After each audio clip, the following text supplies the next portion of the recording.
This video has been created essentially to share the core of the information that was presented at the third public KWGS meeting held in the Whangaparaoa College Hall on Thursday the 15th of August. The main content will be the slides that were shared at that meeting, and the VoiceOver commentary has been provided after the event since we were unable to video the KWGS speakers. However, all of the information that was projected onto the screen on the night is unaltered. The main speakers from KWGS were Howard Baldwin, Owen Patterson, Chris Gedye and Duncan Miller. Their presentations were then followed up with 3 keynote speeches from Alexis Poppelbaum, Wayne Walker and John Watson. Howard opened the meeting and welcomed everybody. The hall was around 80% full, which he acknowledged was a wonderful outcome, given it was a cold night and the heating system had failed during the day. Howard explained that the recent letter that Auckland Council wrote to Long River is a very welcome communication and a great step forward. However, it is not the final goal. We have some way to go and we are not yet at the finish line.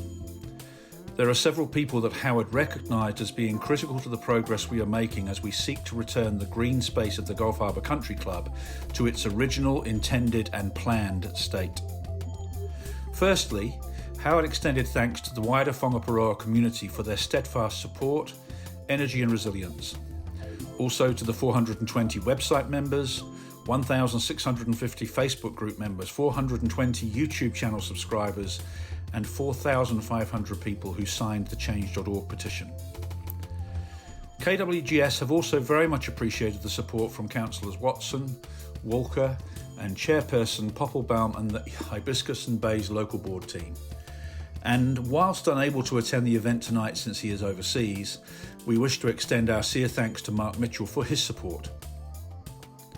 We have built an extensive network of media partners over the time that KWGS has been in place, and we are extremely grateful for the support and engagement with Hibiscus Matters, the Rodney Times, Stuff, Hibiscus Coast App, New Zealand Herald, Radio New Zealand, NBR, NZME, News Talk ZB, Hauraki, TV1 and TV3.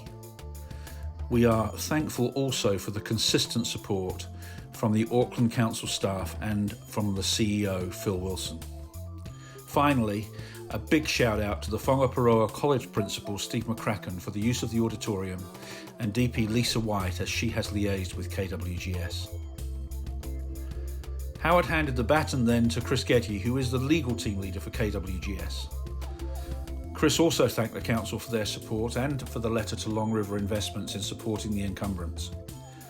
Further, he acknowledged the Council applying to the High Court to liquidate LRI for non-payment of rates. By the time of the meeting, we had learned that Long River has paid that invoice, and so the hearing for Friday did not eventuate. But it was good to see this purposeful move from our Council in support of our community. Chris explained that KWGS are seeking further support from the Council in some key areas. One area is a similar pursuit of liquidation on Long River Investments in the event of the demolition invoice remaining unpaid. Another is some form of court action confirming that the country club land can only be used for golf course purposes. This could be by way of an injunction against Long River, stating that the land cannot be used for any purpose other than a golf course and country club. This would have the effect of reinforcing the provisions of the encumbrance, and any breach would be in contempt of court. There are a number of areas also under investigation with respect to the Registrar of Companies. Mostly these are to do with Greg Oliver being in breach of his banning order, and the question therefore of an extension to that ban, which expires in October of 24. In addition, there is a question with respect to Wayne Bailey and whether he continued trading a company while insolvent. There is a likely personal liability for debts. A wider question then concerns the fact that fees were taken from Gulf Harbour Country Club members while the company, GHCC 2016, was insolvent, and whether or not that constitutes fraud. KWGS have done some investigation on the effect of the closure of the club in breach of the encumbrance and the subsequent dilution of property values in the area. There is the potential of a class action which may be pursued in this matter. Finally, there is the very important matter of the recovery of fees of Gulf Harbour members. There have been a number of disputes tribunal hearings, and all have been ruled in favour of the members. Wayne Bailey has made repeated promises on a sliding scale of dates, but so far no fees have been repaid. KWGS is now supporting legal proceedings to recover those Gulf Harbour Country Club member fees. That action will begin shortly and will also include payments which are due to employees and which also remain unpaid. Chris then handed the baton to Owen, who introduced the topic of the financial viability of the Gulf Harbour Country Club golf course. KWGS has conducted a detailed study to determine the financial viability of the course at Gulf Harbour. The method used was first to collect data from 12 similar high-end golf courses that are comparable, and then to amalgamate that data to provide a range of potential outcomes for the Gulf Harbour Country Club. Consistent criteria of the 12 compared clubs were that they need to be well-designed courses, they needed to attract a premium membership base but with a compelling visitor proposition, and they needed to be close to other high-end courses with international transport hubs. The findings from the study showed that every one of the 12 courses had positive earnings before interest and tax. Key metrics compared included player numbers, income, costs and depreciation of course equipment. We purposefully excluded both food and beverage and income from the driving range. Both of these we believe would be positive in the case of Gulf Harbour, but we left these KPIs out of the comparison. Owen then talked about the statistical analysis and the predictions that could be drawn for Gulf Harbour Country Club golf course. The average EBITDA came out at $2.4 million per annum, and the standard deviation from that was $1.5 million. So 68% of the time, Gulf Harbour Country Club should make between 1.4 and 4.5 million per annum. Gulf Harbour Country Club would expect to lose money less than 6% of the time, but would also make super profits 6% of the time.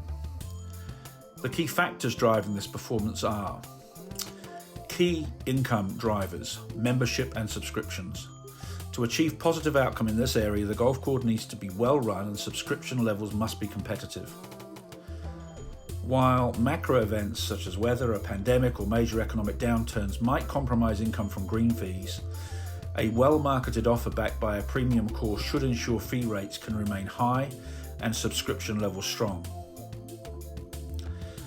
Costs of maintaining a high-end golf course are typically higher than for regular courses and can be further compromised by poor maintenance of machinery, drainage, turf and greens. All of these KPIs were a factor in the performance of the golf club under its current owner prior to its closure in July 2023. This was further compounded by high overhead costs, which were impacted by an inability to retain high-performing staff. So what does this mean? KWGS believes that Gulf Harbour Country Club can be recovered as the only Robert Trent Jones designed golf course in New Zealand and once more be a major drawcard on the golf tourism circuit in an era where the game is experiencing a substantial renaissance both in New Zealand and across the world. We further believe that the operation can be profitable with sufficient profit to replenish capital from retained earnings to provide a solid return on investment.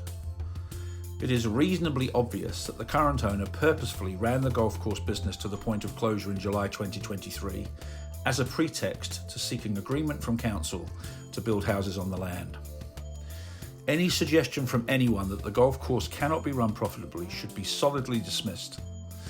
And the council, we believe, should seek to ensure that the current owner upholds the terms of the encumbrance on the title, which states very clearly that the land can only be used for golf or country club purposes. We are thankful that the council has stated its support for the community by declaring support for the encumbrance. This sends a helpful and very clear message to future owners. Owen then passed the baton to Duncan, who introduced the topic of infrastructure, as the audience witnessed the shenanigans of 4 people trying to open a PDF file on a Windows laptop computer, which only took about 7 minutes. Duncan began this part of the presentation by suggesting that the topic of infrastructure, especially on the peninsula, almost always results in a set of thoughts in people's minds centred on lots of traffic, on very thin roads, and generally car-related. Give the thought a few more minutes and maybe public transport, buses, ferries enter the consciousness. But the reality is that the infrastructure question is far broader than moving people around in machines. There is no doubt that it makes little sense to continue to build houses to accommodate more and more people at the end of a peninsula with a single road in and out. But there are many more aspects to infrastructure, including provision of health services, education services, recreation, food shopping, retail shopping, fitness facilities, and the provision of fresh water and removal of wastewater and sewerage. Why does this matter? Duncan reminded everyone of the journey we have been on, the tremendous milestone that was achieved when the council asserted that any change to the title on the Gulf Harbour Country Club land required public notification. And then the more recent milestone where Auckland Council have very clearly and directly shown their support and commitment to the encumbrance, which was precisely designed in anticipation of the situation which we now face, and is the legal vehicle that puts a stop to the discussion on whether or not the land can be used to build homes for the best part of a millennium. This was deliberate and had little to do with the wishes of golfers or even the residents of Gulf Harbour. It was designed to preserve a reasonable way of life for all residents of the peninsula. There are more significant milestones ahead of us. We can all take different points of view on how difficult or significant they will be to move through and beyond, but for now, KWGS is firmly of the belief that we need to be prepared. And in order to be prepared, we all need to be informed. Emotions do not win court cases. And so we are preparing ourselves with deep and detailed knowledge around two of these infrastructure items: transport and sewerage wastewater treatment. We believe that enough information exists around these two critical infrastructure classes that we can dimension what will be acceptable and what will not be acceptable as a go-forward position in various eventualities. As an aside, Duncan shared that the Penlink Connection's core design ethos was nothing to do with opening up the peninsula to further development. It was all about taking pressure away from the infrastructure further up the motorway so that Silverdale, Milldale, Millwater, Wainui and Dairy Flat could expand and develop. So we are purposefully engaging with some of the country's best experts and sources of knowledge, and we will build that point of view in these two domains. The aim is to equip our community with enough knowledge so that we can be confident on the foundations of any decisions that are made in these two domains. Then we will work on the others. We do not want to take anecdotal hearsay as our base. For example, some of the responses we have received to our questions and requests for information paint an alarming picture of sewerage treatment capacity in our part of the country. But we want to take the time to collate as much data as we can so that we can come to sensible and informed conclusions. Duncan summarised by asserting that we will be data-driven in our actions in the case of High Court actions. We are starting with road and traffic and wastewater because these are obvious key items in determining the pace of development in any context. But we will look to progress to some other infrastructure areas over time. And we really could use some help. So if you have any knowledge or experience in any of these areas of infrastructure, health, recreation, education, etc., then please reach out to us at the KWGS email address or website. Duncan concluded and then introduced himself as the person to speak about the next topic, YouTube. First of all, we want to say a very sincere thank you to everyone who has supported us as we have launched this new channel of communication across our community. We launched in May, and the videos we have created have been viewed almost 11,000 times. This means that we're becoming more aligned and informed as a community on everything that we at KWGS know and are planning in our endeavour to return the country club back to its original intended use. The YouTube channel has had almost 5,000 unique viewers. That is an incredible achievement when we have less than 12,000 homes on the entire peninsula. That means that it is possible that almost half of the homes on the peninsula are engaged to some degree in this endeavour. The statistics go on. Almost 1,000 hours of viewing our videos. We have over 420 subscribers now who are automatically notified when a new video is posted. And, really importantly, the videos are nudging people to comment and feedback. We love comments. It helps us to be better communicators. It helps us understand where we have missed something out. It creates dialogue, which is always good. So thank you so much for everything that lies behind these numbers. It shows that it is worthwhile. Our goals with the YouTube channel have been to create profile for KWGS.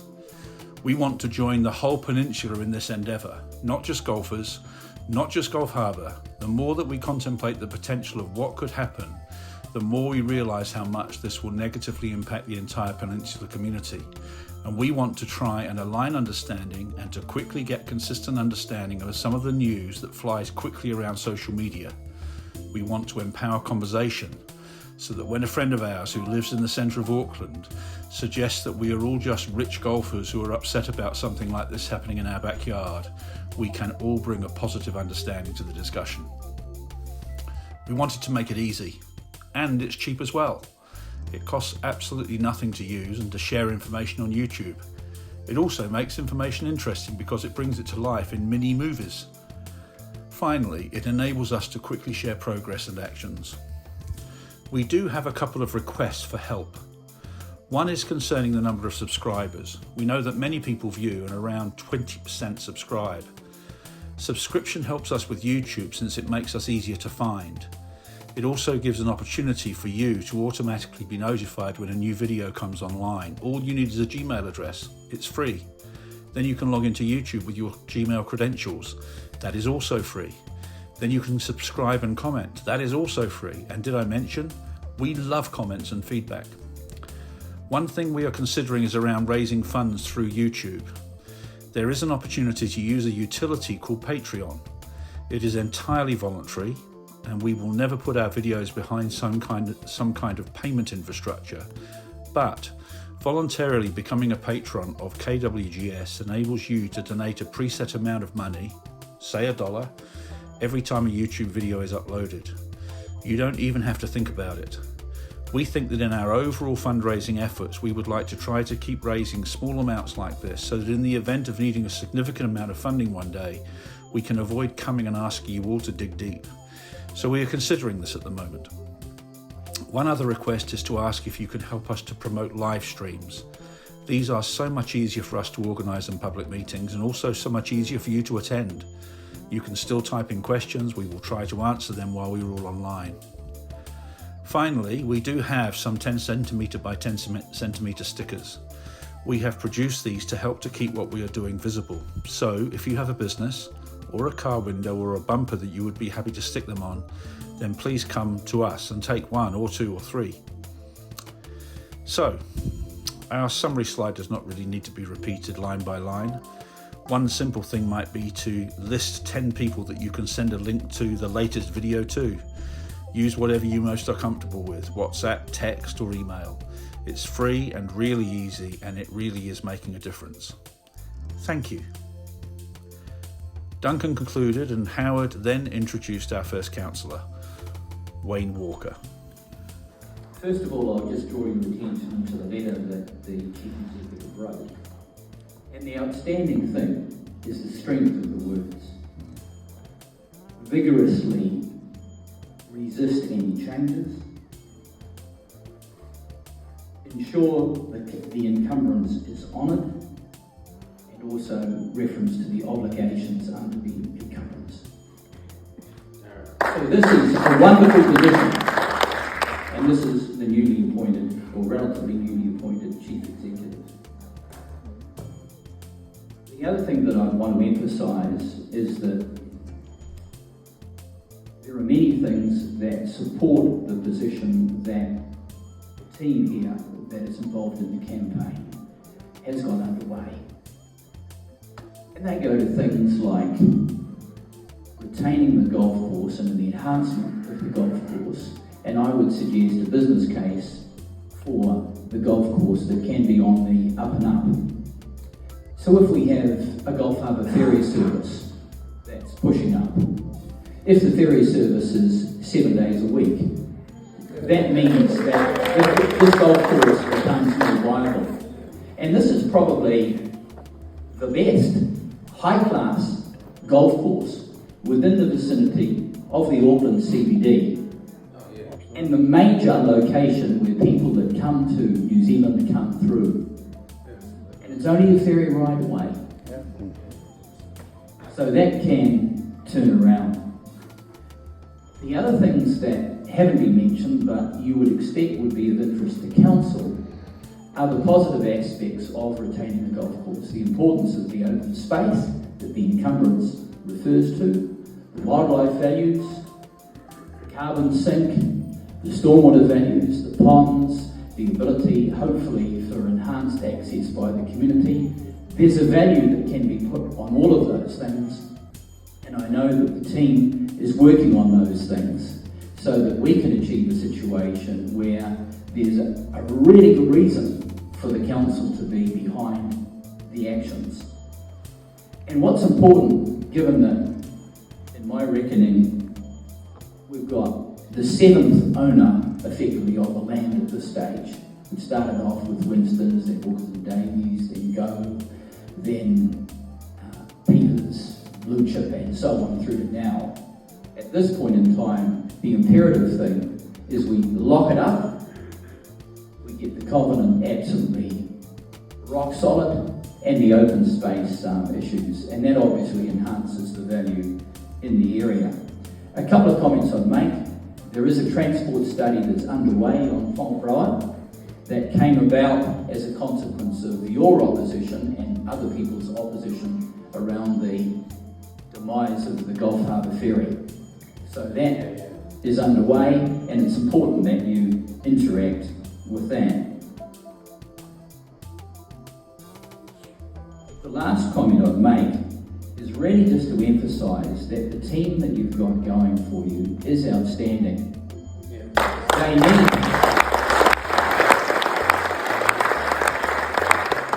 need and deserve all the help that they can get. They're covering all of the bases. They need money. These sorts of cases cost money. Everything costs money. Hopefully you've got people that can do things pro bono, but it's critical to get behind them. And I would say that their campaign is an exemplar of how to run a campaign. And I think that it will be successful. Said it all, but it just occurred to me when Duncan was talking about the infrastructure, the transport studies. Just at the moment, Wayne and I are contesting the tolling of Penlink, which has been on the last government agreed to. The present government is reviewing, even though they said they support tolling as a principle. But interesting enough, when it first came out in 2022, they being NZTA, Whangaparāoa, they were all for it, but the Ministry of Transport people were dead against it. And so you have two different entities down in Wellington. So the Ministry of Transport says it doesn't stack up, it's unfair, it doesn't meet the statutory requirements. So with the new minister now reviewing it, they're looking at all the figures, and one of the articles that was done by Business Desk just recently, last couple of weeks, NZTA are still trying to defend their position, and what they're saying is interesting enough, is that they're saying the extra movements of people being untold from 18,000 movements to 25,000 movements at the state highway interchange is enough to flip the balance, and essentially they break it down to 500 or 600 extra cars at the peak times. Now, of course, we all know that what conceivably proposed on the golf course would tip that balance, way over. So, transport studies can very much depend on who's doing the studying as to what comes back. We all know there's an incredibly strong case for the 10 kilometres from Gulf Harbour, Army Bay to there. One road and one road. That's not changing, folks. That's not changing at all. So there is a very powerful argument to put up in infrastructure, and unfortunately the team are picking that up. So I just want to give a couple of quick acknowledgements to people. First of all, it's really to the community itself. It's been a pretty harrowing time for people who live down in the Eastern End to see what happened, to our country club with the Arsenal and whatnot. And I say our because even though I never played a game of golf on it in my life, and I've been out there for quite some time, it was an icon of our community that people could appreciate. You didn't have to be out there on your golf cart to appreciate the beauty, the splendour of the building, the amenity of the area. So, you know, people have been through it. It's been very disturbing, but you know, I think what we've heard today is uplifting, and I have to really acknowledge the team at KWGS, because they have been outstanding, whether it's local government people, whether it's national government people, whether it's the law, whether it's potential buyers. These people are onto it, and we are incredibly fortunate to have them doing the work they're doing.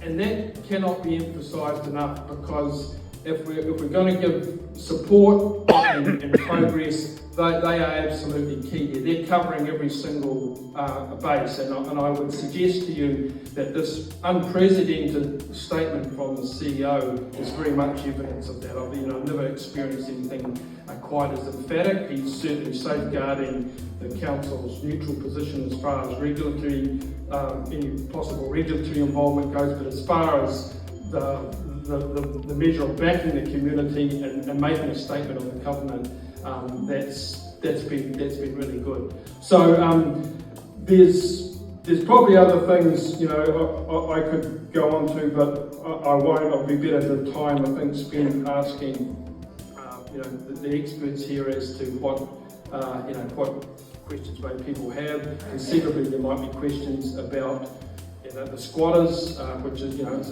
another unpleasant byproduct of the complete willful negligence that's been in operation out there.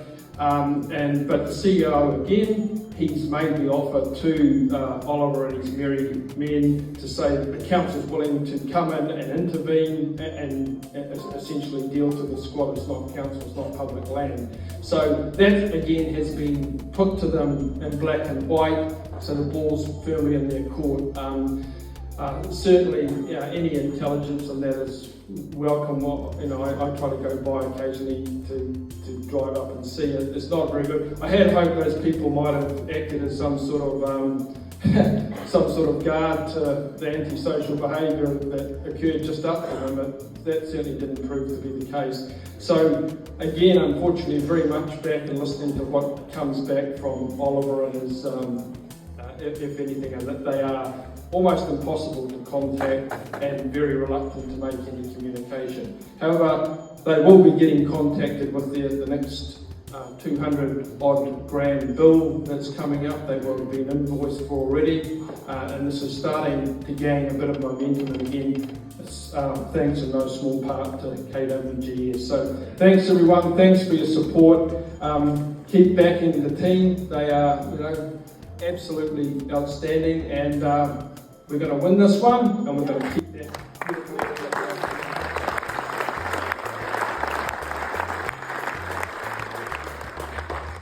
Hi everyone, my name is Alexis Hopperwald and I'm the chair of the Practices and Bayes local board. It is absolutely freezing in here, but the heat is on.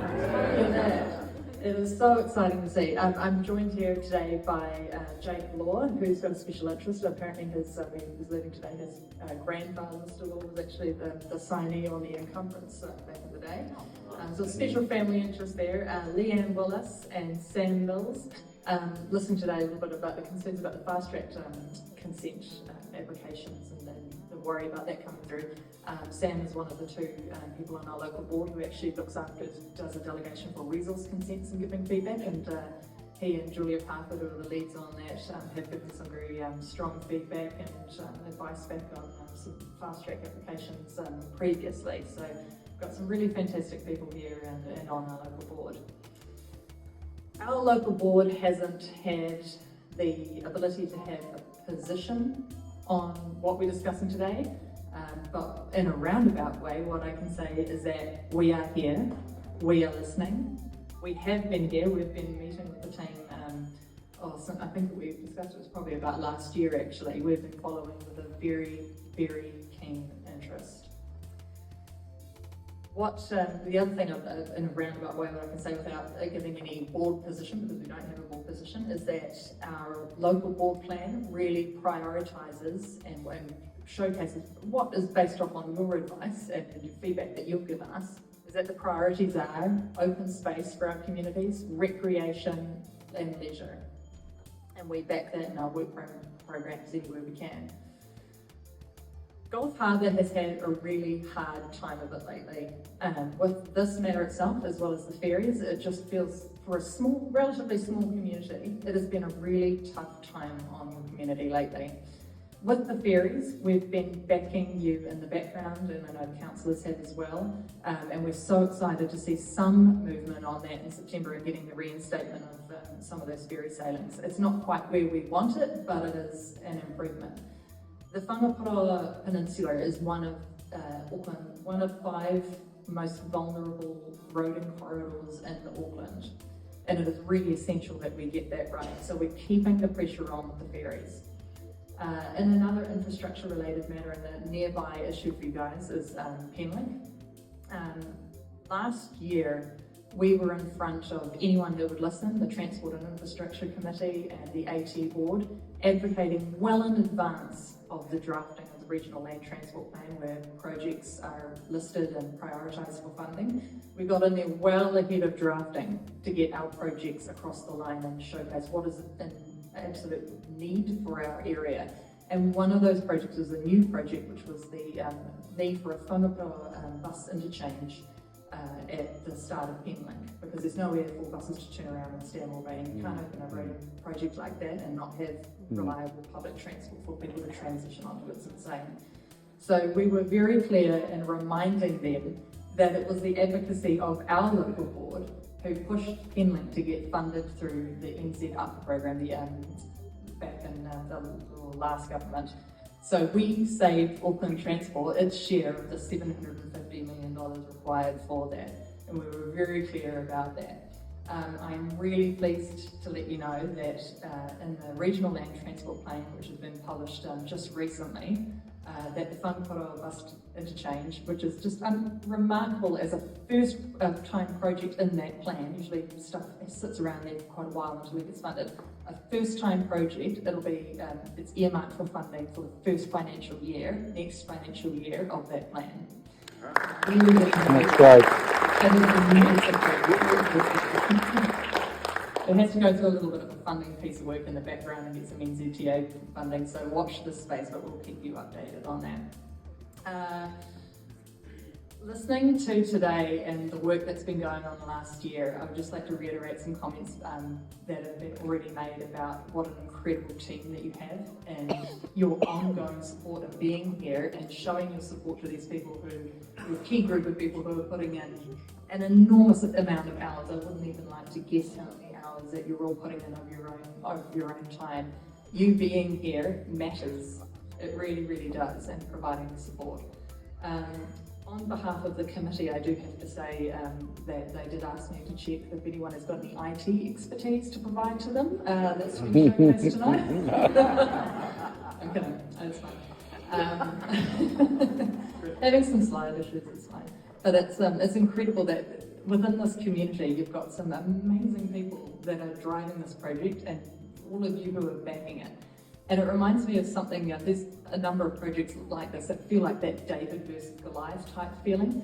It reminds me of one that's quite close to my family, which was about the Okura bush, which is in between Stillwater and Okura, of course.